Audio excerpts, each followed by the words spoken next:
Sveiki, aš esu Rytas iš Citus marketingo skyriaus, esu kompanijos komunikacijos vadovas ir šiandien noriu papasakoti apie Citus naujienlaiškius, kuriuos gauna visų mūsų projektų, visi mūsų klientai. Šie naujienlaiškiai mums yra labai svarbus kaip komunikacijos kanalas. Iš vienos pusės Citus daug investuoja į bendruomenių kūrimą, bendruomenių formavimą, kad mūsų projektuose būtų smagi kaiminystė, malonus bendravimas.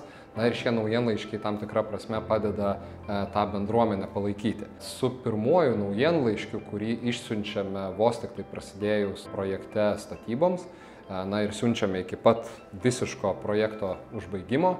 Pirmajame naujienlaiškyje atsiunčiame nuorodą į mūsų sukurtą Facebook grupę, į kurią kviečiame prisijungti visus būsimuosius gyventojus, susipažinti, bendrauti, na ir dėti tos kaiminystės pagrindus. Kitas dalykas, kad šie naujienlaiškiai iš esmės yra pagrindinis komunikacijos ir informacijos šaltinis daugumai mūsų klientų, nes bendraudami su pardavimų komanda, bendraudami su klientų aptarnavimo komanda, jie daugiausiai sužino ir daugiausiai bendrauja apie savo nuosavą butą, o apie visą projektą jie sužino būtent mūsų naujienlaiškiuose. Šiuos naujienlaiškius siųsdami, kurdami kiekvieną mėnesį, jiems skiriam iš tikrųjų daug dėmesio ir laiko. Dirba visa komanda projekto, kyla dronai, pleška fotoaparatai, tą informaciją naujiname, galvojame, kas klientam yra įdomu. Taip pat stengiamės, kad naujienlaiškiai būtų patrauklūs, vizualiai gražūs, aiškiai išdėstyti. O per ilgą laiką jie iš tikrųjų tapo tarsi tokiais mikro naujienų portalais apie mūsų projektus. Juose klientai gali rasti informaciją apie projektų statybos eigą, pamatyti nuotraukas, pamatyti naujausius video, sužinoti projekto naujienas apie įvairiausius sprendinius ir panašiai.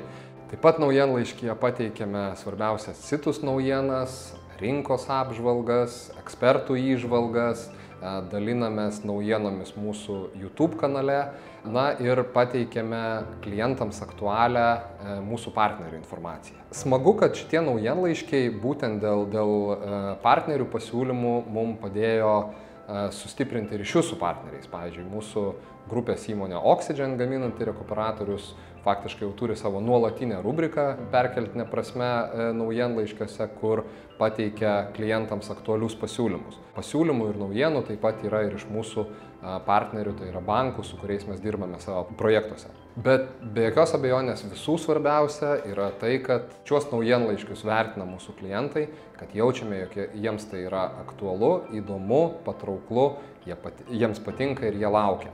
Jeigu negaunate Citus naujienlaiškių, būtinai kreipkitės į Citus marketingo skyrių.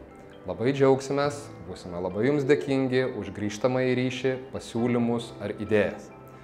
Jūs esate būsimi Citus namų gyventojai, taigi jūs taip pat esate Citus dalis. Kviečiame skaityti, domėtis ir teikti grįžtamąjį ryšį. Iki!